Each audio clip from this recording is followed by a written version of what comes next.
Tantanarone Natangaya Chosangakune Kosa Tagre Tangtoya Shisetangune Tasamolasan Liene Create the green down the city Satalava Koneye Taningani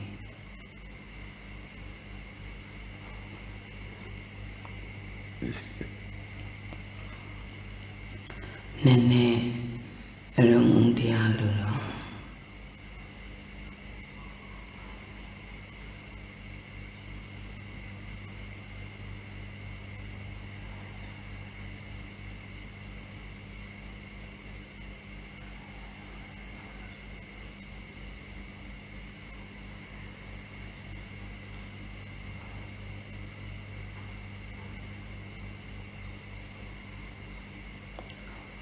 Kutala Wipe Kutu Jubine Jongjong Akutala Wipe Akutu Jubine Jongjong Jonglu Dwede Kansa Timu Twijong Mundaima I Kansa Tita de Bo Three Tamide Tamadi Pipmune Dinging me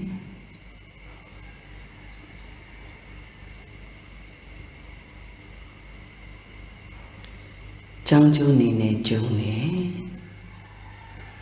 Kansa Timuni ne Duide Dale Vidana Tamadibe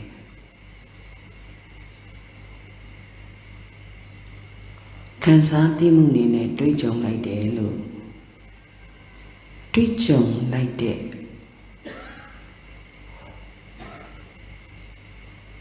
အတွင်းသင်္ခါရကိုတစ်ချက်သိတစ်ချက်မိပြီးတစ်ချက်ငြိမ်းအောင်ကြည့်နိုင်တဲ့အချက်နဲ့ဒီအကုသိုလ်အကျွေးရနေကြော်နိုင်အောင်ဝိရိယတင်ရမယ်ဒါလည်းဖြတ်တန်းရမယ်အာယူပြီးဖြတ်တန်းရမယ်အတိတ်ကအာကုသိုလ်အကျွေးကိုဖြတ်နိုင်မှုပဋိစ္စသမုပ္ပါဖြတ်နိုင်မှုတွေဒီလိုမှမဖြတ်နိုင်ရင်တော့မရ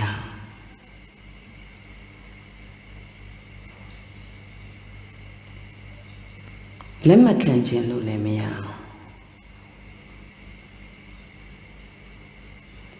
အစဉ်ပြေတဲ့ကုသလဝိပဿနာကြတော့ခံစားသိမှုတွေ့ကြုံလိုက်တဲ့သဘောတတိထားသိမိဖို့အတွက်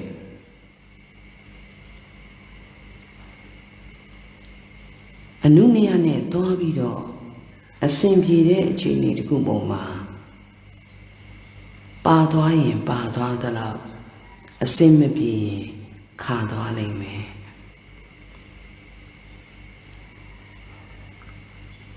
ပါသွားလိုက်ခါသွားတတ်လိုက်အစဉ်ပြေတဲ့အခြေအနေတစ်ခုပုံမှာအနုနယနဲ့ตายာပြီးပါသွားသလောက်အစဉ်မပြေတဲ့အခြေအနေတစ်ခုပုံမှာပဋိက္ခနဲ့ထိခိုက်ပြီးခါမှုတွေကကျန်းလွန်အားကြီးတယ်ဒါကိုအခြေအနေကိုအနာဂတ်ကြီးသွားရမယ်အခြေအနေတစ်ခုကိုမီးမောင်းထိုးပြလိုက်တဲ့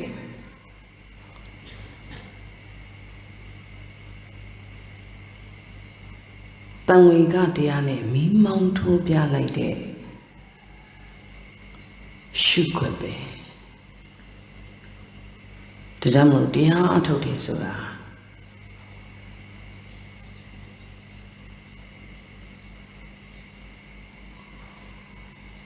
တင်းနာတောင်းတာဒီကာယနဲ့ပတ်သက်လို့ဒီသဘောတရားလေး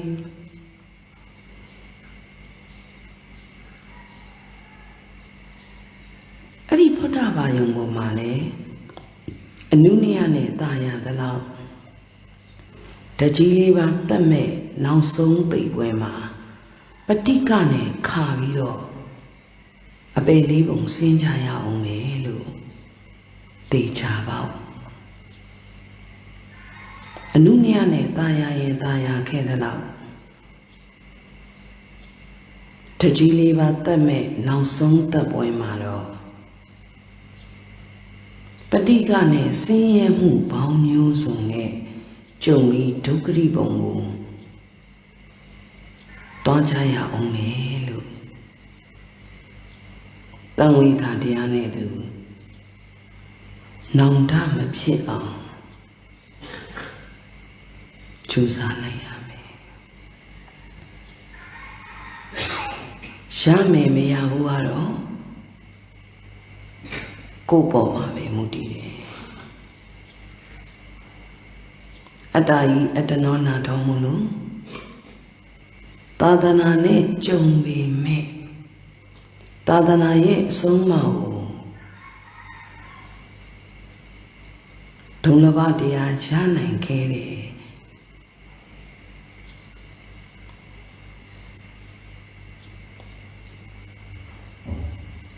တွေ့ကြုံနိုင်ခဲ့တဲ့သာသနာ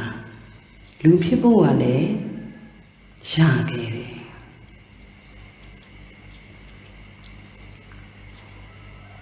ဗုဒ္ဓပွင့်နဲ့သာသနာနဲ့ကြုံဖို့ကလည်းခက်ခဲတယ်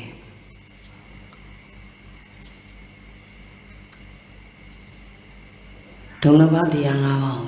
မြတ်စွာဘုရားလိစဝီမင်းသားတို့ဟာ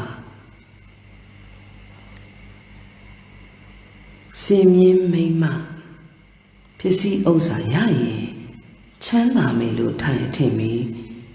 ရှာဖွေတယ်။ဒါရခဲ့တယ်တဲ့။ဗုဒ္ဓဒီအရာရခဲ့တဲ့အရာလေးမဟုတ်ဘူး။ဒုလဘတရား၅ပါးဟာရခဲ့တယ်တဲ့။ဗုဒ္ဓဘာသာဒုလဘော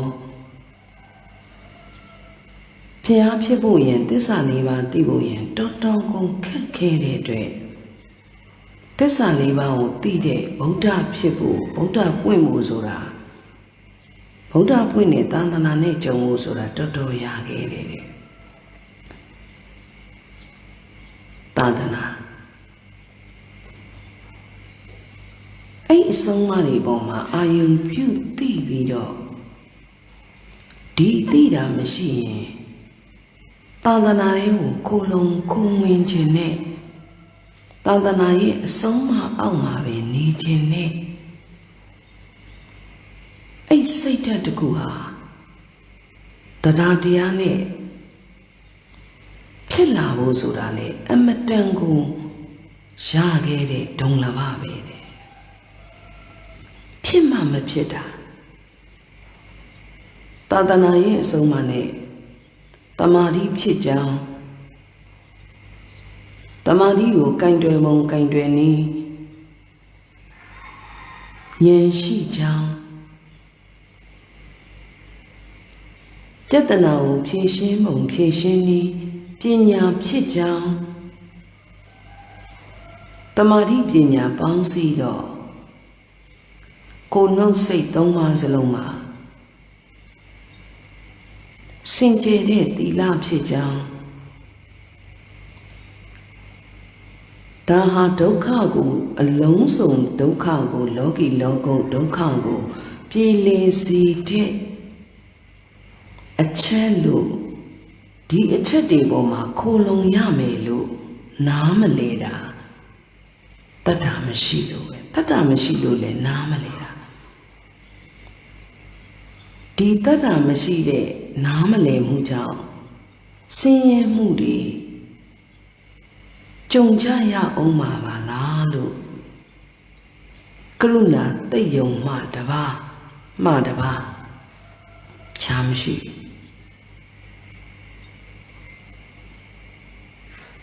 ဒါကြောင့်လို့ကုညီခြင်းပေမဲ့ရမယ်မရဘူးပေါ်မှာမကြောင်းကြတော့ဘူးလို့ပြောတာ။အော်ဒု ုံလဘရခဲ့ပါလားကြုံမိမဲ့ကြုံလို့တွေ့ပေမဲ့ဒီအတွေ့ကို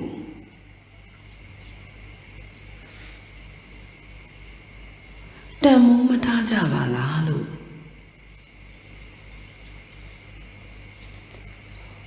တတ္တတရားဆိုတာတော်ရခဲ့တာပဲလို့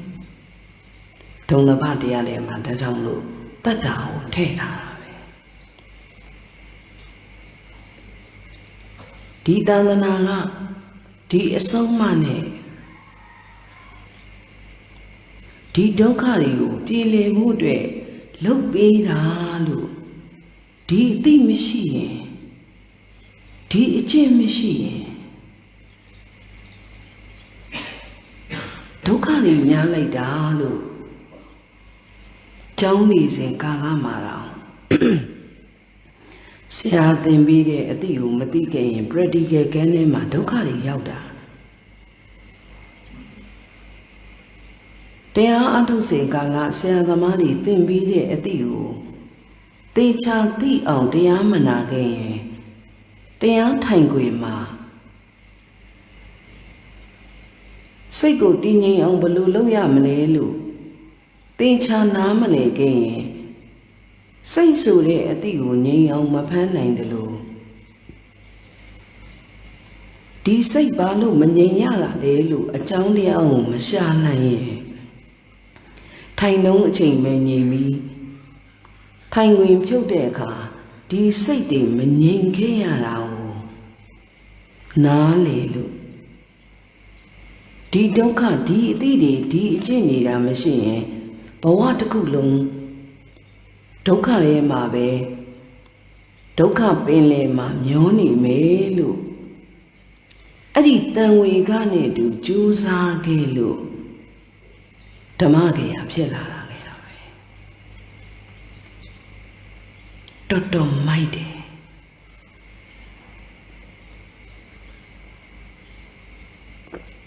မောင်လွန်အားကြီးတယ်မိုက်လွန်အားကြီးတယ်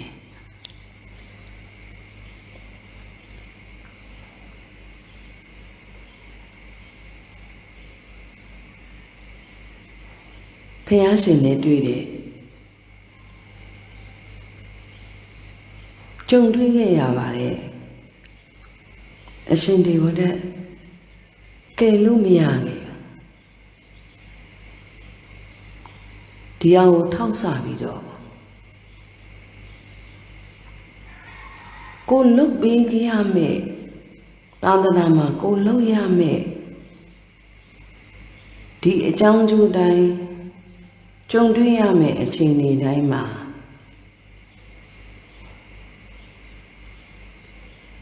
သာသနာနဲ့ကြုံနေဗုဒ္ဓပွင့်မှုဆိုတာတိတ်ခက်ခဲလွန်းလို့ဖယားစုကိုပယ်နဲ့ဗုဒ္ဓပွင့်မှုခက်တယ်ကျင့်မှုခက်တယ်ပွင့်မှုခက်တယ်အဲ့ဒီအခက်ခဲတွေနဲ့ဒီဒုံလဘတရားရတယ်လူလည်းဖြစ်နေတယ်လူဆိုတာအကောင်းကျိုးအကြောင်းကျိုးကိုပိုင်းခြားပြီးတော့ချင့်ချိန်နိုင်တာလူပဲလူဖြစ်ဖို့ခက်တယ်သာသနာနဲ့ကြုံနေတတ္တာဖြစ်ဖို့ခက်တယ်တတ္တမတာဝနံသစ္စာတရားတွေကြားသိရဖို့ခက်တယ်ကြားသိပေမဲ့ထောင်နိုင်တဲ့အနာကြိုက်သိဖို့ခက်တယ်ကြားတော့သိတယ်သိလိုက်တာပဲဒါပေမဲ့မကြိုက်ဘူးကိုကြိုက်နေတာကာမဖြစ်နေဟာမိုက်ခဲ့တဲ့တန်တရားတော်ကြားနေပြီကြားတော့ကြားနေတယ်မကြိုက်ဘူးကြောင်းကြမှုတွေနဲ့ပိတ်တယ်ကာမကြိုက်တယ်ပိတ်တာလေးနဲ့ပေါင်းတယ်ဒီလိုမျိုးဖြစ်နေတယ် 다장 따다나네 정네 디 띠오마 미야예노 디 신예 되네 아니 발랑샤자 lumma 마호고로 신예 되가니 루시데 띠라 타마리오 피시데 타마리오 피시데 아장이하 타마리오 피시데စိတ်ကို ကိုင်တွယ်ပုံ ကိုင်တွယ်နည်းကို သိတယ် ကျက်တနာကို ကိုင်တွယ်ပုံ ကိုင်တွယ်နည်းကို သိတယ် ပညာဖြစ်ဖို့အတွက် တည်ငြိမ်မှသာ ရတော့မယ် ပညာမဖြစ်သမျှ ပြဿနာကို ဘလို့မှ အကြောင်းတတ်မဟုတ်ပဲ အကျိုးသက်သာ ဖြစ်နေလိမ့်မယ်လို့ တမာတိပညာပေါင်းပြီးတော့ ဒီအတိကို ကိုင်းပြီးတော့ ကိုယ်နှုတ်စိတ်အတိဘယ်အတိမှတာယာမှုနဲ့လည်းမညှိထိခိုက်မှုနဲ့လည်းညှိပြီးမတိရလေအောင်ချိနေရမယ်ဒီချက်ကတော့လောက်ရမှာအဲ့တော့မှဘာဖြစ်မလဲအဲ့တော့မှယဟန်ဖြစ်တယ်တာမဏဖြစ်တယ်တာမဏဆိုတာငြိမ်းအေးတာတဲ့အဲ့တော့သာသနာရဲ့တတ္တာရဲ့တတ္တမတာဝနံသစ္စာတရားရဲ့တာမဏရဲ့ငြိမ်းအေးတဲ့အနေဒီလိုမျိုးအကျင့်ကြီးကျင့်နိုင်တဲ့ယဟန်တစ်ပါးဖြစ်ဖို့လေခဲရင်နေတယ်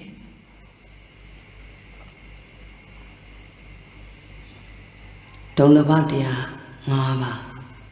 သာသနာတတ္တာသစ္စာတာမဏဒုဖြစ်ဖို့ခက်ခဲတယ်အဲ့ခက်ခဲတဲ့တရားကိုယူနိုင်ရင်စွမ်းဆောင်နိုင်တာပဲရအောင်ယူမယ်ရှုခွင့်ရနေတဲ့အသည့်ဘယ်ချိန်ကံဖြတ်မှန်းမသိတဲ့မနှက်ဖြန်ဆိုတာမသေးချောင်းနောက်တစ်စိတ်နောက်တစ်သိဆိုတာမသေးချောင်းကံဖြတ်တာနဲ့တွားရတော့မှဖြစ်တဲ့အတွက်ဒီအတိကိုပြစ္ဆုတ်ပံဒီအတိဟာအသေးချာဆုံးပဲလို့ပြတနာရဲ့အရင်းမြစ်ကိုစမ်းစစ်ပြီးတော့အဲ့အကြောင်းကိုဒါသိပြီးတော့သာသနာမှာခိုးလုံးနေဆိုတာသာသနာရဲ့သီလသမာဓိပညာပညာဆိုတာဒီအလုံးစုံသောပြဿနာကိုပြေလည်စေတာပညာပဲဉာဏ်ရှိဖို့တော့လိုတာပေါ့ဒါမဲ့ဘာလနဲ့ပေါင်းမှများတော့ကိုပါဘာလဖြစ်တဲ့ရောပါသွားတာပေါ့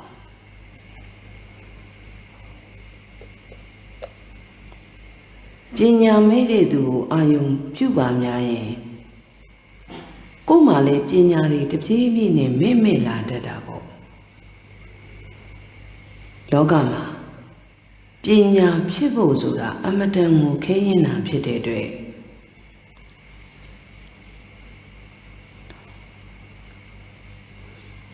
ပညာရှိဖြစ်ဖို့အမတန်ကိုခဲရင်တာဖြစ်တဲ့အတွက်ပညာမဖြစ်တဲ့နေရာပညာမဖြစ်တဲ့သူတွေကိုအာယုံပြုရင်နဲ့မိမိတို့ရဲ့စိတ်ဓာတ်တွေဟာပညာမဲ့လာကြတာပฏิရူပဒေသမမှန်လို့ပဲ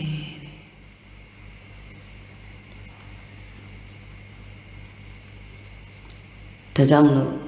ဘယ်အာယုံဘယ်အသည့်ဘယ်တွေ့ဘယ်အာယုံနဲ့ကြုံ ဘယ်လိုခံစားသိမှုတွေနဲ့ပဲတွေ့လိုက်တယ်လို့သိလိုက်တဲ့အသည့်အပြင်အတွင်းပြင်ကိုချိတ်ဆက်ပြီးတော့အဲ့ဒီအသည့်မှာမိတဲ့တမာတိနဲ့တော့ကြန့်ခိုင်မှုနဲ့တစ်ထစ်ကြုံတယ်ဆွမ်းအောင်တင်ပြီး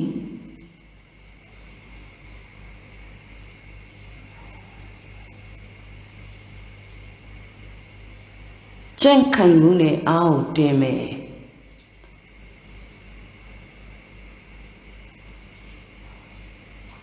ဒါသာသနာကိုကာကွယ်ရမှာပဲ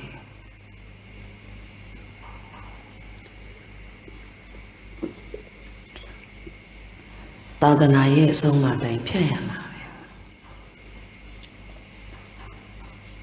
အားကြောင့်လို့တရားအထုတ်တယ်ဒီတရားအထုတ်ခွင့်ရဖို့အတွက်လွယ်မှမလွယ်တာအားထုတ်ခြင်းနဲ့စိတ်သာသနာရဲ့အဆုံးအမကိုမသိရင်ပရဒီကေခန်းထဲမှာဒုက္ခရောက်ခဲ့ရတယ်လို့ဆရာသမားတွေပြီးတဲ့အသည့်ကိုယူရကောင်းမှန်းဒုက္ခရောက်မယ်မှန်မသိလို့အဲ့ဒီအသည့်ကိုမယူထားတဲ့အခါမှာလက်တွေ့မှာဘလို့မှမဖြေရှင်းနိုင်ဘူးကိုပောင်ဝင်ကိုရဲ့ပတ်ဝန်းကျင်မှာလည်းဒုက္ခရောက်ကိုမှလည်းနားလည်မှုပျောက်တဲ့အတွက်ဆံဝဲခန်းထဲမှာတွေ့ကြုံရတဲ့ဒုက္ခဟာအိမ်မက်ဆိုးတွေအဖြစ်ဘဝမှာမက်ခဲ့ရတယ်ဒီတန်ဝေကတရားကြောင့်တရားအထုတ်တဲ့နယ်ပယ်ကိုရောက်လာတော့လေဆရာသမားတွေသင်ကြားပေးလိုက်တဲ့အသည့်သင်ကြားပေးနေတဲ့အဆုံးအမတွေကိုသိနေတဲ့အသည့်ဟာကိုယ့်ဘဝမှာပြဿနာအပူတွေကိုဖြေရှင်းနိုင်မဲ့ပညာတွေပဲလို့အဲ့ဒီသာသနာရဲ့အဆုံးအမအောက်ကိုခိုးဝင်တာမာနဖြစ်တော့ခိုးလို့မရ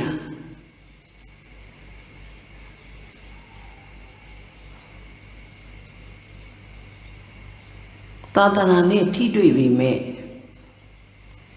အဲ့အဆုံးအမကိုမယူနိုင်သမျှလက်စွေမြင်သားတွေကိုဗုဒ္ဓဟောသလိုစင်မြင့်မိမ့်မှပစ္စည်းဥစ္စာရှိမှချမ်းသာမယ်လို့ထိုင်ပြီးလက်စွေမြင်သားတွေရှားနေတယ်တေခြင်းကသာမြဲတယ်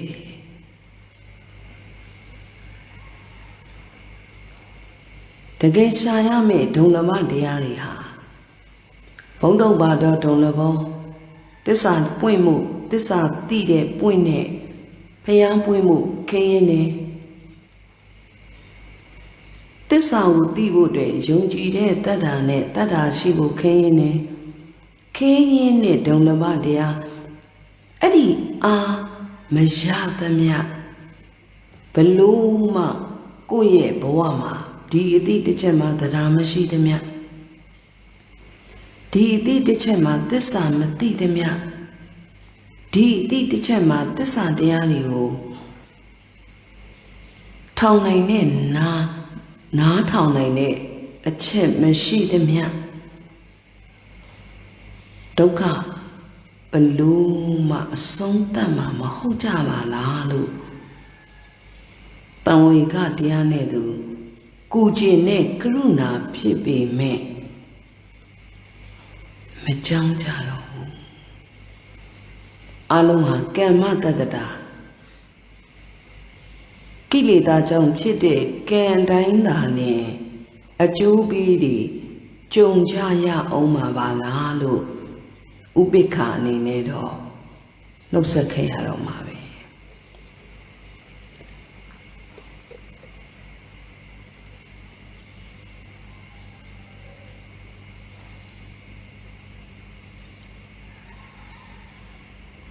အဝိဇ္ဇာကအမောင်ဖုံးတော့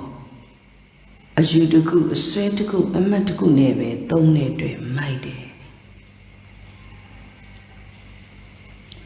မောဟပိတ်တော့ ဒီအမှန်တရားကိုမသိတော့မိုင်မဲမှုတွေနဲ့ပဲဝိဇ္ဇာပြည့်စရာသင်္ခါရကဲအမှုတွေကိုပြုကြတာလို့ငြိမ်ပြီးကြည်ယုံမှတပါအခြားမရှိ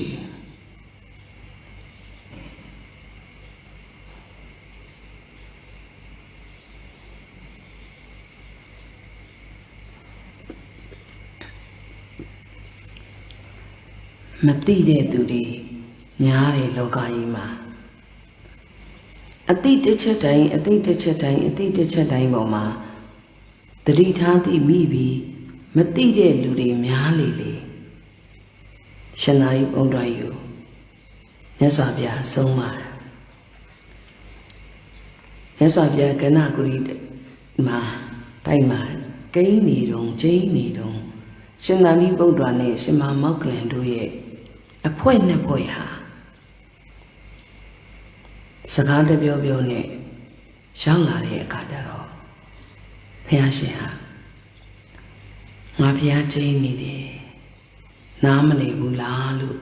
ရှင်သာရိပုတ္တရာနဲ့ရှင်မမောက္ကလန်ယူဆိုတော့ရှင်သာရိပုတ္တရာဒီဆိုပြောလို့မရတဲ့တပည့်တွေနောက်တစ်ခါမဆုံးမတော့ဘူးဆိုတဲ့အဲ့ဒီအတိနဲ့နေတယ်တဲ့ရှင်မမောက္ကလန်ညာဗုဒ္ဓမကြိုက်တဲ့ဒီလိုမျိုးဖြစ်နေတဲ့တပည့်တွေကိုနောက်တစ်ခါပို၍ကြိုးစားကဒီအကိုထိမ့်ပေးရမယ်လို့ဒီအတိနဲ့ဆုံးဖြတ်ချက်ချတယ်အဲ့ကမှာရှင်သာရိပုတ္တရာကြီးကိုရှင်သာရိပုတ္တရာကြီးမှာဖြစ်တဲ့ဒီအတိကိုမြတ်စွာဘုရားဆုံးမတော်မူပြီးဒီသာသနာဒီလိုမျိုးဖြစ်နေတဲ့အချိန်တွေတခုမှာပို၍သာတဲ့မှန်အောင်ထိမ့်ပေးရမယ်ဆိုတဲ့ဘလောက်ပဲပြဿနာနဲ့ကြုံ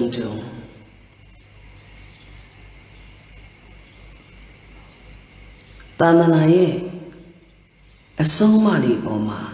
ယုံကြည်တဲ့တတ္တာသစ္စာ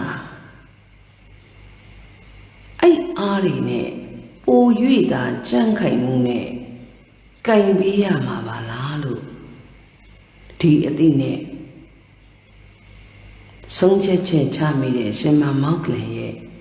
ဆုံးဖြတ်ချက်ကိုမြတ်စွာဘုရားရှင်သာဓုခေါ်တယ်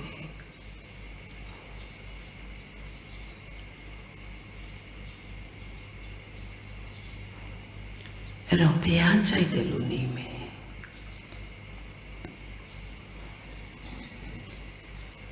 ဘဒုရီကဲ့ရဲ့ဘုရားရှင်သာဓုခေါ်တဲ့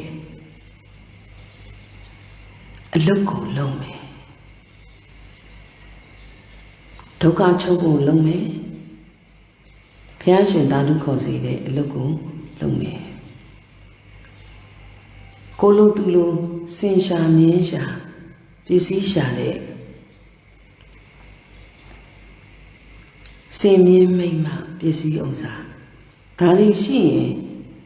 ချမ်းသာလိမ့်မယ်ဒါရခဲ့တယ်ဆိုတဲ့လစ်ဝီမင်းသားတို့ရဲ့အတွေးဒီအတွေးတွေစားဗုဒ္ဓသိစေခြင်းတလို့ဒီသာသနာရဲ့အဆုံးအမဒီအတိအောက်မှာသာဒီအတိနဲ့သာနေတော့မယ်ဘယ်နေရာမှာနေဒီအတိဘယ်လိုချိန်ခါပဲဖြစ်ဖြစ်ဒီအတိဘယ်လိုပဲအာကုသလဝိဘက်ပဋိကတင်ညာမြင်ကြားနံစာတိအာကုသလဝိဘက်ပဋိကတင်ညာငါကုသလဝိဘက်ပဋိကတင်ညာငါပေါင်း10ပဋိကတင်ညာအထင်ကမအဲ့အတိညီမှုနဲ့တော့အသက်မသွင်းတော့ဘူး nhị tuyển mụ chẳng leo là xô mì đó đi tên nhà châu ảo nhị tuyển mụ xô nâu mà bia tờ bó mà nè mẹ bia biao đệ tờ bó hà bắt đi cả tên nhà át hình cầm hà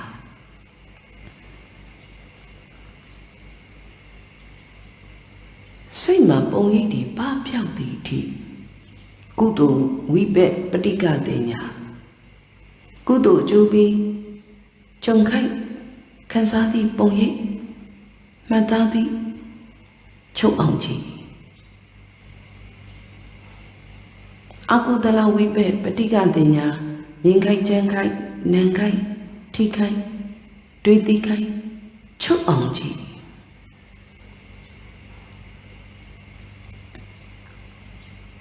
đạp nhất tần hậu con sông phi xuyên này nè tí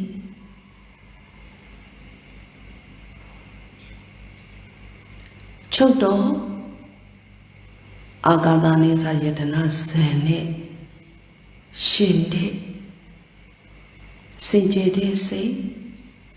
ai de bo ti da nyen sinတစ်ခုတည်းကင်သွားတာမျိုးမဟုတ်ဘူးဉာဏ်နဲ့သစ္စာသိပြီး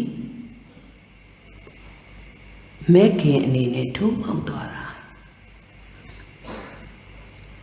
စာနာပစ္စည်းတက်တက်မဟုတ်ဘူးသစ္စာဆိုင်တဲ့အမြင်နဲ့သိပြီးဉာဏ်နဲ့ထိုးပေါက်သွားတာရှားတလောက်တော့ဒီအတိတစ်ချက်တိုင်းမှာဒါအာဂါသနိစာ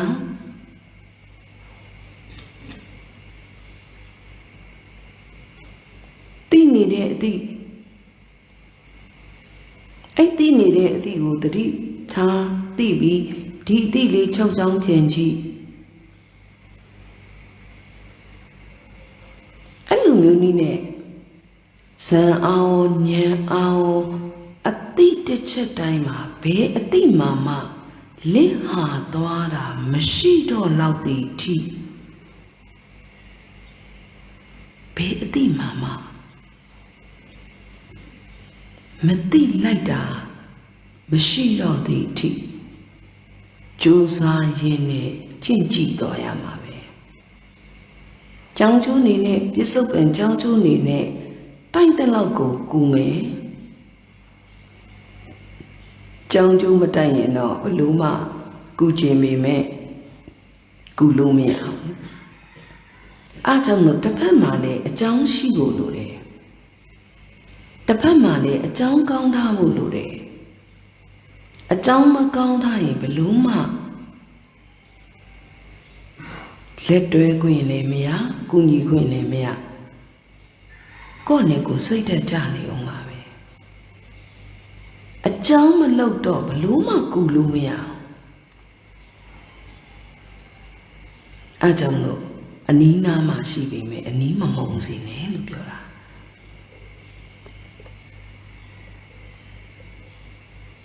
ကိုရထားတဲ့တန်မိုးမသိတော့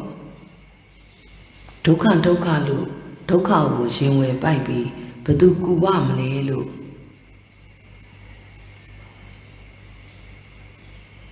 အနီးမမုံစေနဲ့လို့ပြောတာပတ်စံရှင်ဒုက္ခပြောက်သွားတာလား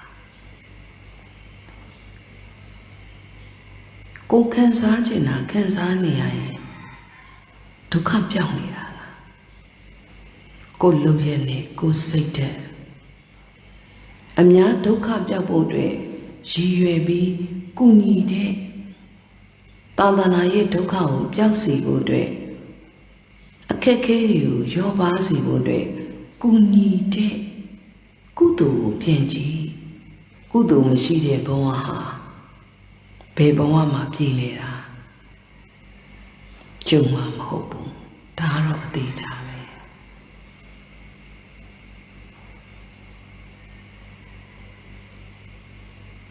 တကြောင်လို့ဘုရားရှင်သာဓုခေါ်စီတဲ့အလုပ်ကိုပဲအမှားယွင်းနင်းနိုင်သမျှနင်းအောင်ကြိုးစားမယ်လို့ကြံ့ခိုင်မှုနဲ့အားတစ်ခုကိုပြုပြီး dose တင်ရတယ် ပြုံညံ့ညံ့နဲ့ဘာမှအရှုံးမပေး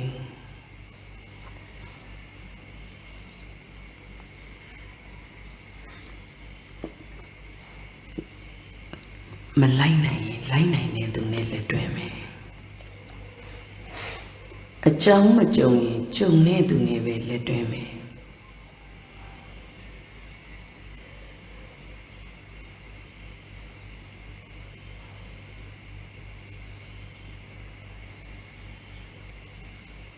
အကြောင်းမကောင်းကြရင်ကောင်းသောအကြောင်းတွေနဲ့ကြုံတဲ့သူတွေနဲ့လက်တွဲမယ်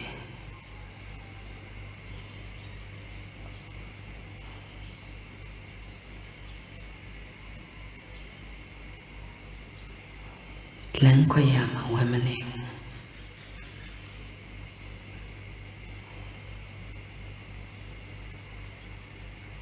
အကြောင်းကြုံတဲ့သူနဲ့လက်တွဲမယ်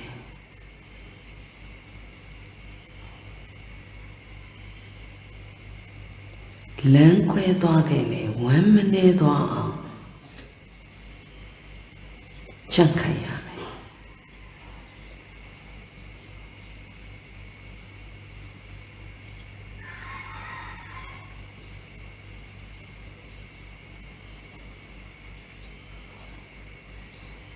သာသနာတွေဗုဒ္ဓတွေလေးသိမ့်ခြင်းနဲ့ကမ္ဘာသိမ့်ပါရမီတွေဖြည့်ခဲ့တဲ့ဒီအပွင့်တဲ့ရမှုတွေဖြည့်ခဲ့တဲ့ဗုဒ္ဓတွေမျက်နာပူစရာသိကောင်းတယ်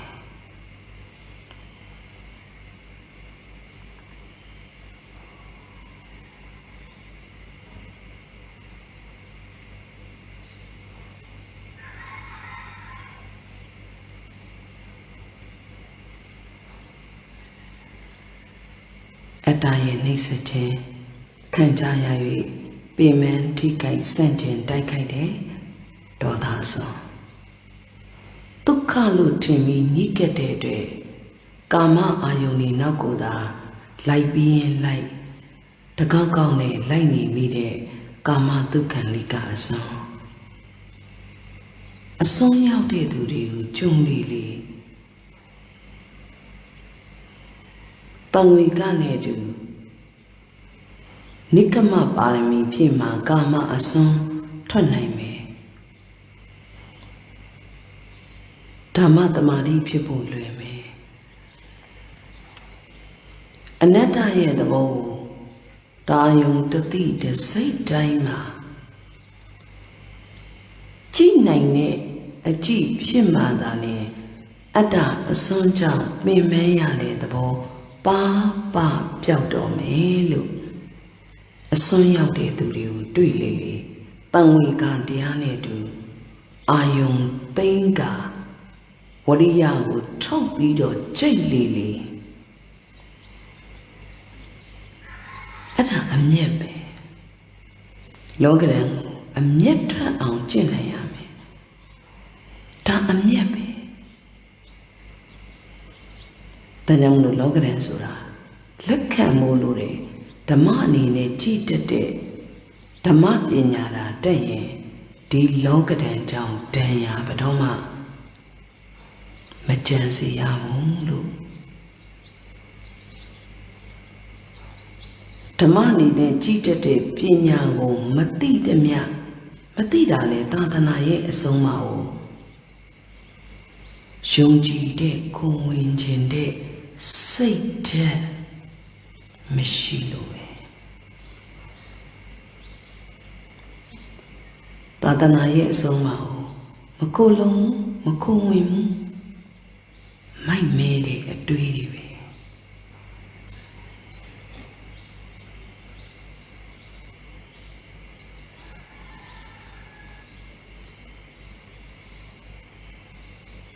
ဒီဆုံးမတိုင်းသွားမယ်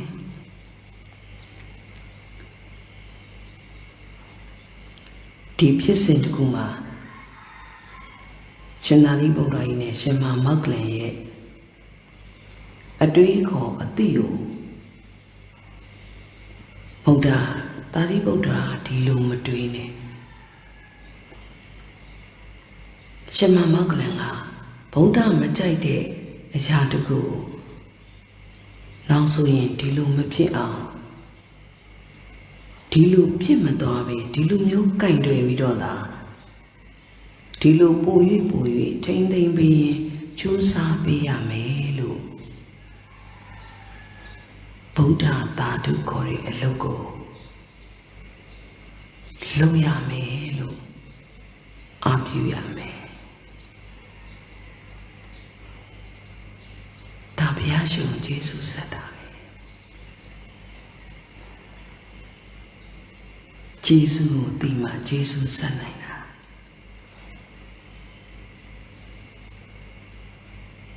ဒီယေရှုကိုသိရမှာယေရှုကိုသိတဲ့သူကဒီယေရှုကိုပြန်ပြုနိုင်ခွင့်ရတာ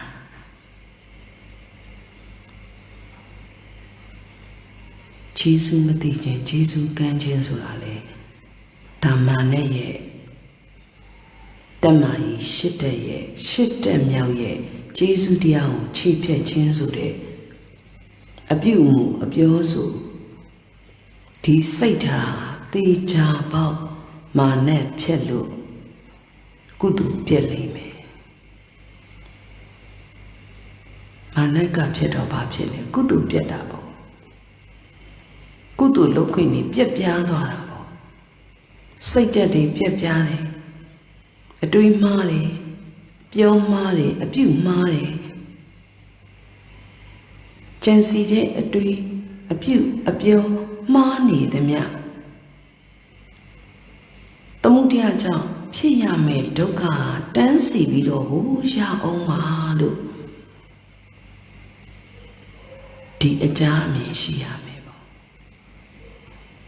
ဒါကြမြင်သူတာပဲကိုစိတ်ကဖြစ်နေတဲ့သဘောကိုပြန်ကြားပြီးတော့ဓမ္မအနေနဲ့မြင်အောင်လုပ်တတ်တော့မှတုတ္တဆိုတာရှိတာတဒါတတိဟိတိဩတ္တပဘဟုသစ္စာဝိရိယပညာဒါကြောင့်လို့ဝိရိယအောင်တင်းလေးလေးကြန့်ခိုင်မှုနဲ့ဒိုးကိုမြင်လေးလေးပညာဖြစ်မြင်လေးလေးတတနာကိုရှင်းနိုင်လေးလေးပေါ့ပါလေးလေးဒီအောင်ကိုယူတော့မယ်လို့အစွန်းရောက်တဲ့သူတွေကိုတွေ့လေးလေးတန်ဝေကတရားနဲ့ဝရိယကိုတင်မိလေးလေးပဲဒုက္ခလို့ထင်ပြီးကာမအာယုန်လေးနှုံလိုက်တဲ့အစွန်းရောက်တဲ့ဘက်ကတစ်ဖက်အနတ္တကိုမမြင်အတ္တကိုဝေမီပင်မန်းထိခိုက်နာခြင်းတိုက်ခိုက်တဲ့ဒေါသအစွန်းထွက်နေကြတဲ့ပြကွက်ကရှုွက်လောကမှာအစွန်းတစ်ပါးနဲ့ညှိနေကြသူများ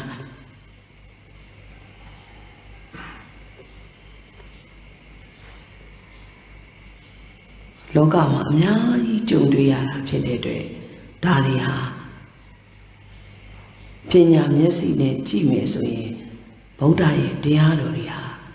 ကာမတုခံလိကအစွန်းအဲ့ဒီကာမတုခံလိကအစွန်းဟာဟိနောရုံညံ့တဲ့သူတွေရဲ့အလုပ်တွေ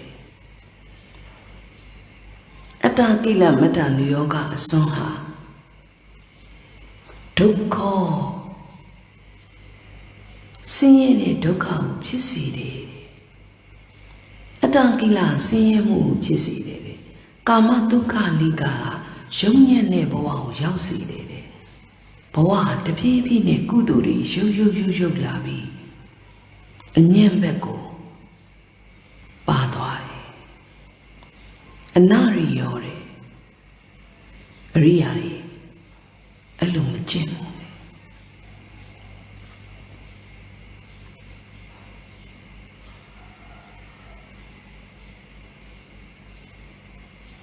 ကာမတုခံလိကရုံညံ့တယ်ကုသိုလ်တွေတဖြည်းဖြည်းဆုပ်ယုပ်လာကြတယ်အတ္တကိလအနတ္တကိုမသိသမျှ Adane ni the mea, be men tea kai. Now some are sending Daikai Mudine. Don't go. Kala Macham, Pisoba Mabe. A Jubi Jone. Anario, Riari Michel.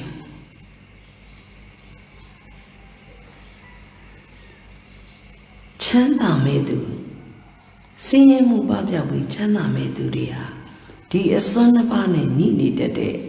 a town de Yago, the Mimi, a lumium Pia, the Etiu, the Ritare, the Emine Gide.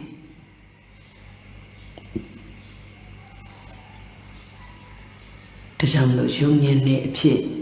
sing it a piha. Go rain, the Edi Misha the Mia. Go bowing, go ye bowing, gin the log alone. See ye, young yet, Nichaya Omedi. The Ajoundia do eat, Nick said Chingo, candy yade, Thunderwario. Karuna, Satane, good chimby me. Shame me yana musura. Shame me ya busure boma. Machang jayabu. Kamata gada piesuwe kana mulu. Ubika teyaneda. Let's show. Latalaiba. Kudu aja, kudu sayne jong kai mado. Dulemwana kule shimbyong yare. Achadi jong nai me. Kudu aja, majong kai mado. Kama dagada pieswe kana mulu. Mudida. Mepibe. Ubika deyaneda. Lilu shutalai.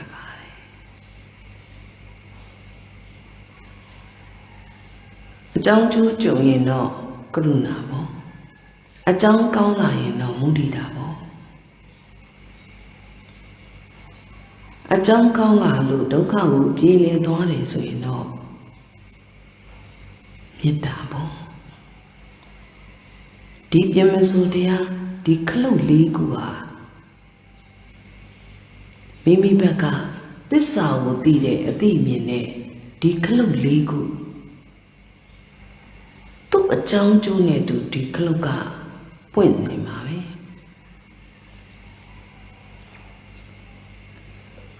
To Jang Loga Tiba Alago Udabadi, Loga Tiba, Mienai Mudaga, Pati Wida. Changing Katanya, young mother, Pati Wida, a deep Pimadane, Loga Oba, Damani, ne, Gina, ne. Alago Udabadi Pipali me. Da Damaye Doka bo bubi, Doka Chung Yin Yadu Doame, the message I did the Navabe. Teacher Tandy Shukiyani Ludi needed a tia, Toto good tambo shiba lalu. Di eti the chetango. This side a mene mechita the mea, the mutia jam piane, dokali ne, to say dang ma. See mu, doka luda, all nida. Paupia needed wibri nama doka. Pupi nighted thinkana doka. Did the woe, the mean she mother. Sing ye mu, pap yang ma, ikan mocha, the message of it. Did the message the message? Maybe a yin dreamer, gay la out. Kama tu kanika New York, he no, Shumyane. Bottles and Nico. Atta kila metta nuyoko Dukkha Anariyo Anatta Tenhido Dukkane Sassate Shin Sate Dwe Riyari Michimu Sitte Daimano Tamadi me Piyin Kama Sun Yaude Ai Sun Yaude Cheku Nikama Parami Tamya Budwe Machensi Damya Tamadi Yabu Kade Lekana Uji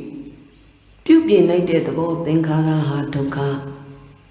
Matisia Piani de Matisi Dinyama Pongi Banida Tamudia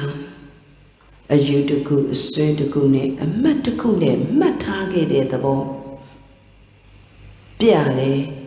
Pupi Bini de Thinkara Doka Pianida Tamudia Dokane Tamudia Utima Mega Choda me no Nioda Paidari Puimi Paimpe Pop Point Bebo Matradora Leso, Dita Bawa Damari Boma Tradora.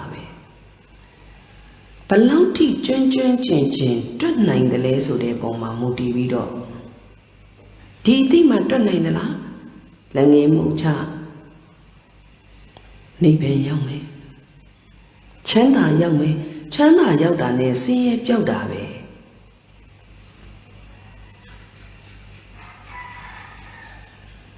See Yauda Chandabe Did they teach Mabe Drada? Now so Shuli me again, did they teach Mabe Dradala? I love it by now. They check the teacher Mabe Dradala. Jodi she Mamma Dranaye. Now a thema Dranain Bodre Josa Giama. A tidida Miare, a tidida a tata gilare. A tidida Miagere, Muisa Gani, this only chichi. Shugunya Lutigunya be me. A tea mechiu, a tata gia, a tea mechiu. The baby nera at the yala lu. Tide la pilla. A tea mechilu. Nyemmechilu. Nyemmeshilu.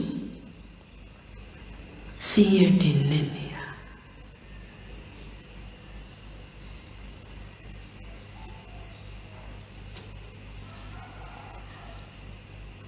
The down Logaya, they are pianira.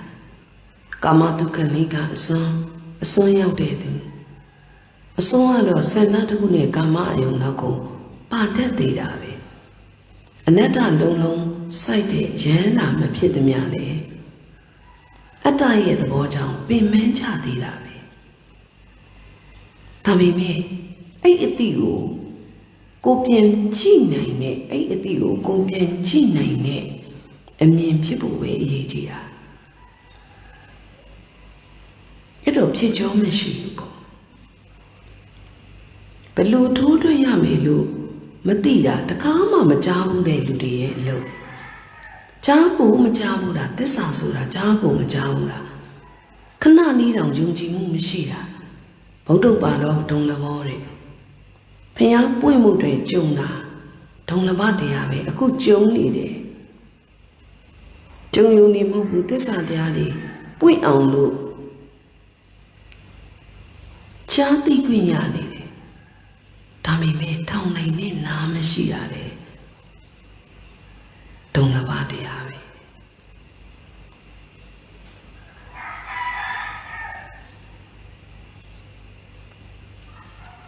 Don't Sonia de Duria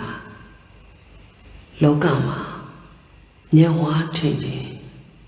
Tangwe Gali, be the Lu, I Tangwe Gaja, O Wido, Tania Lubode, O Wido Kaimale, Sonja Chene, Sonja Che, Jaja La Vido, the Ya La Resura, ဒါလောကရန်ကပေးတဲ့ရှုခွက်နဲ့တရားအစဉ်တက်ပုံပဲ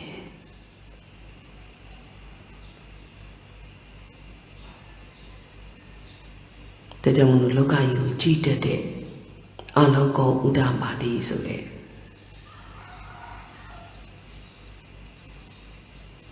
ဒီပညာဉာဏ်မျက်စိတွေဖြစ်ဖို့အထိပါကြိုးစားဖို့လိုတယ်တရားအထုတ်တယ်ဆိုတာအမြဲတမ်းပြောနေတယ်လို့ကိုတယောက်တည်းမိမိခန္ဓာမှာပဲကြည်တက်ရုံနဲ့မလုံလောက်ဘူးလို့ဗုဒ္ဓမှားတဲ့စကားကိုရှင်သာရိပုတ္တရာကြီးကိုပြောခဲ့တာပဲရှင်သာရိပုတ္တရာကြီးကအမေးရှိလို့ဗုဒ္ဓကအဖြေထုတ်ပေးခဲ့တာပဲသာရိပုတ္တရာအပြင်သင်္ခါရနဲ့သူတစ်ပါးခန္ဓာနဲ့တရားတွေပြနိုင်မယ်ပြတဲ့တရားမသိအောင်ပိတ်တဲ့အတွက်အာလောကုံဥဒ္ဓပါတိဆိုတဲ့အပွင့်တက်မရသေး၍ဒီအပွင့်တက်မရသေး၍လောကမှာပြနေတဲ့တရားကိုမကြည့်တတ်ပဲသူဆိုးတယ်သူကောင်းတယ်ကောင်းရင်ညှိမယ်မကောင်းရင်ထိမယ်ဒီလိုမျိုးတိုက်ခိုက်မှုတွေဖြစ်နေအောင်ပါပဲလို့အပြင်သင်္ခါရနဲ့သူတစ်ပါးခန္ဓာကိုပါကြည့်တတ်အောင်ကြည့်ရလိမ့်မယ်လို့နားလည်ရမယ်ဒါကြောင့်လို့ဒုံလဘတရား၅ပါးကိုလေကိုလူဘဝရဖို့အတွက်ခက်ခဲလာတာဖြစ်တဲ့အတွက်ဗုဒ္ဓဘာသာဒုံလဘောဖယားအဖြစ်ကျင့်နိုင်ဖို့ရန်ခက်ခဲတယ်ဗုဒ္ဓပွင့်တဲ့အချိန်ခါနဲ့အကျုံဖို့အတွက်ခက်ခဲတယ်ဗုဒ္ဓပွင့်နေဆိုတာလေပွင့်နေဆိုတဲ့အပွင့်တန်ဆိုတာလေသစ္စာလေးပါးကိုပိုင်းခြားပြီးတော့ဒုက္ခကိုသိတယ်ပယ်တတ်ရမယ့်တရားကိုသိတယ်ပွားများရမယ့်မေဃကိုကောင်းကောင်းသိတယ်ပယ်တတ်နိုင်လို့ဒုက္ခချုပ်ပြောက်တဲ့အမြင်ဖြစ်တယ်အဲ့ဒါအပွင့်တတ်ပဲ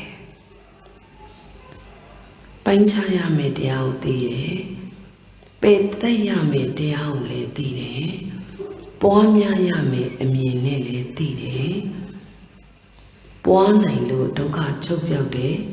အမြင်ရှိတယ်ဒါအပွင့်တတ်ပဲ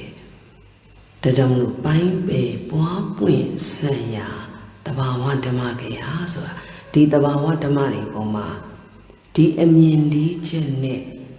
ကျင့်သွားမယ်နေရာလို့နားလည်ပြီးတော့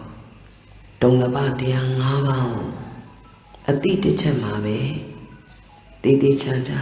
သိမြင်နိုင်တဲ့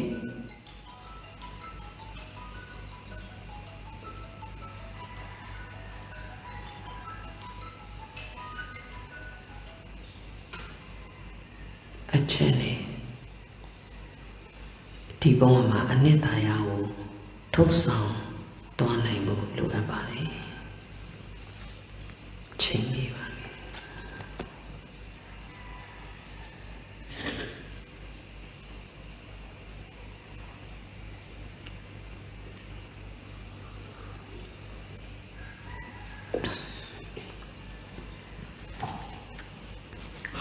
ဒီနေ့လာစဉ်လူပေးလူထားတော်သူမှာ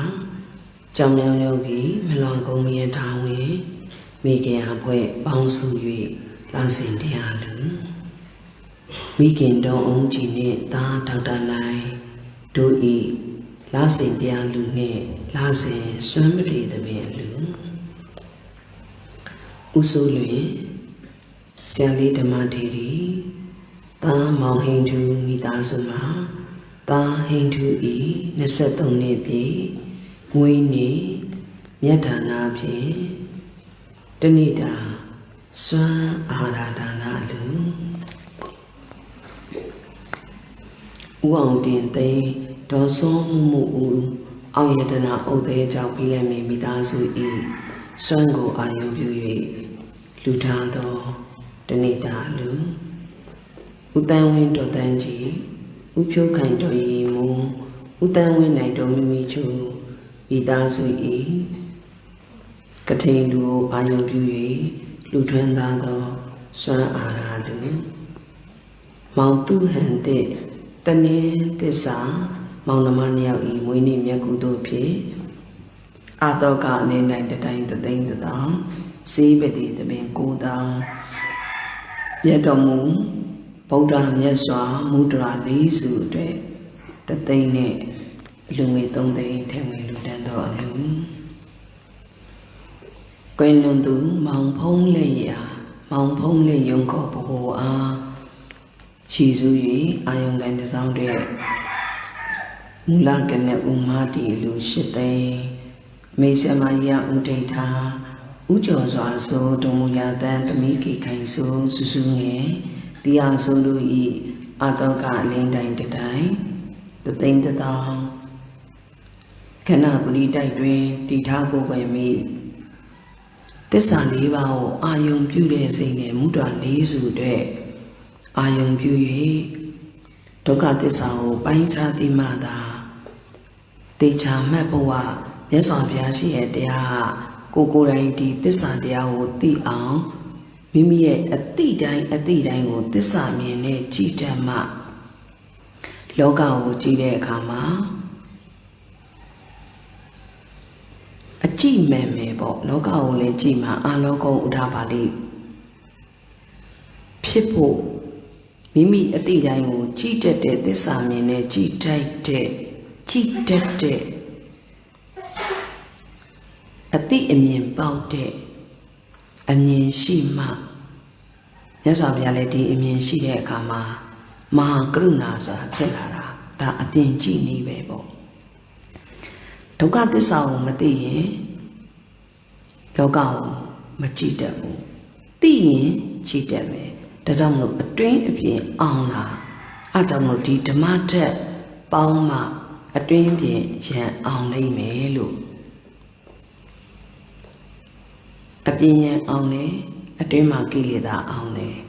အတွင်းမှာကိလေသာအောင်တော့ဒုက္ခချုပ်ရကိုဥတည်တယ်အဲကြောင့်မို့မြတ်စွာဘုရားရှင်တရားတော်တိုင်းကြီးတက်တယ်ဆိုရင်လောကီလောကုတ်နှစ်ဖြာသောအကျိုးကို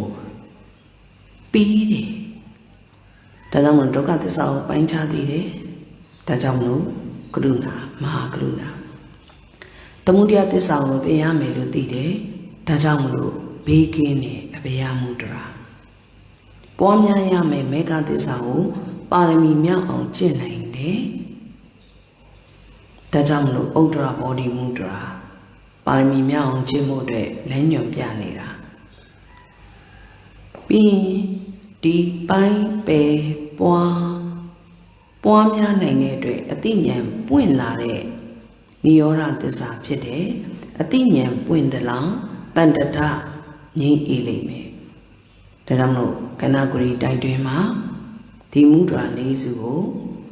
သစ္စာသိပြီးတော့ဒီလိုမျိုးမုဒ္ဒရာဘုရားပွင့်တဲ့ဒီအသိဉာဏ်นี่ပွင့်ရမယ်လို့ဒါရည်ရွယ်ပြီးတော့ပူဇော်သွားမှာဖြစ်တယ်အဲ့တော့နေရန်ဒီမှာကဏဂုရီတိုက်တွင်မှာ 3D ပကြီးတွေနဲ့ဘာကိုပူဇော်သွားမလဲဆိုတော့ပါရမီတွေဖြည့်ခန်းနေပေါ့ပါရမီတွေဖြည့်ခန်းနေဘုဒ္ဓဝင်မှာလာတဲ့ပါရမီတွေဖြည့်ခန်းနေကိုဖြည့်ရမယ်ဒီပါရမီရဲ့ပါရမီဆိုတာစိတ်ရမြင့်မြတ်တဲ့ quality ကိုပြတာပဲဒီအချက်တွေကိုဒါပူဇော်သွားမှာဖြစ်တယ်ပေါ့အဲ့တော့ပညာပါရမီခံဒီလိုမျိုးပူဇော်သွားကြမယ်ဒါနပါရမီကနေစပြီးတော့ပူဇော်သွားကြမှာဖြစ်ပါတယ်ဒုံရတန်မိသားစုမှာသမီးလေးကိခိုင်ဆုံးနဲ့ဥကျော်စွာဆိုဝိနည်းကိုအာရုံပြု၍အာတောကအလင်းတိုင်းရတော်မူဗုဒ္ဓမြတ်စွာဘုရား၄စုအတွက် အာယုံပြုတဲ့ရှင်ပြေတော်နိဗ္ဗာန်ကြောင့်ပြအတွက်လူတန်တာပါတယ်မိဘများမူထားပြီးသမီးမဝီမှာကထိန်သိငယ်သမီးစာကြီးမှာကထိန်သိငယ်လူတန်ထားပါတယ်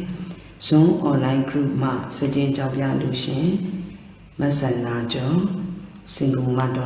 $50ကိုပါရယ်နတ်ရွှေရီအောင်မိသားစုလူတန်ထားပါတယ်ဥက္ကမောင်ဆွေတော်ခင်ခင်တော်သမီးလာမင်းတီတီကထိန်အလူနဲ့ရှင်မြင်တော်နေပူကန်စကြင်ကြောက်ပြအလူပေါင်းရင်လူတန်ကုသိုလ်ပြုပါတယ်မဆုတီတီနွယ်ကျက်တော်မူဗုဒ္ဓမြတ်စွာဘုရားမူတရာလေးစုအလူဆရာကြီးဓမ္မထေရီနှင့်တပည့်များပေါင်းစုကောင်းမှုရက်တော်မူဗုဒ္ဓမြတ်စွာမူတရာတဆုစာတဆုအတွက်ဝိချက်10သိန်းပေါင်းဝင်လူတန်းသွားပါတယ်ဒီနေ့ကတိန်လျာမြတ်သင်္ကန်းတို့အသီးသီးဆက်ကတန်ဃာတော်တွေကိုးစားပြုပြီးတော့စက္ကလူတန်းပေးသွားခြင်းအပြင်တန်ဃာတွေမှာဒီအပြစ်မှန်သမျှနေပြီးတော့လွတ်မြောက်ကင်းခွင့်ရဖို့အတွက်ရည်ရွယ်ပြီးတော့တန်ဃာတွေရဲ့ကိုးစားလူတန်းပေးသွားတဲ့လူတန်းသွားမဲ့ကထိန်လူကိုပြုလုပ်မှာဖြစ်ပါတယ်အဲ့တဲကိုအာယုံပြုပြီးတော့ပေါင်းရင်ချရမယ်လူရှင်လူမပေါင်းလို့သည်တန်တရားမှာတည်၍ဖြစ်စေမတည်၍ဖြစ်စေအကြောင်းတရားတစ်ခုနဲ့အကြောင်းကြောင့်ဖြစ်ရတဲ့အကျိုးတရားမှန်သမျှနေပြီးတော့ပဋိစ္စသမုပ္ပါဒ်ဖြတ်နိုင်တဲ့အမြင်ရောက်သည့်အထိအပြစ်ကနေလုံးဝကင်းလို့ပပြောင်ငြိမ်းရပါလို့ဤလို့အာယုံပြု၍ကထိန်လျာမြတ်သင်္ကန်းတို့ကိုဆက်ကလူတန်း၍ကောင်းမှုပြုကြပါမယ်ဒီနေ့အာလုံးမြဝေကုသိုလ်ပြုကြရအောင်ဗုဒ္ဓကုနောနန္ဒောဓမ္မကုနောနန္ဒောသံဃာကုနောနန္ဒောမာတာပိတုကုနောနန္ဒောအာစေယကုနောနန္ဒောနန္ဒောနန္ဒာငါးပါးတို့ကိုရှုသေးမြတ်လို့လက်ဆုံးမှု၍ရှိကိုကြောပါ၏ရှင်မြတ်နန္ဒာငါးပါးခေမောနီ7ပါးနှင့်အရိယာသူတော်ကောင်းတို့ပေါ်၌ကျွန်ုပ်တို့ကပြမခဲ့မိသောကာယကံမှုဝစီကံမှုမနောကံမှုတို့ကိုတောင်းပန်ဝင်ချကြောပါ၏ရှင်မြတ်30ပုံကျင်လေကြကုန်သောလူနဲ့ပြမတတ္တဝါအလုံး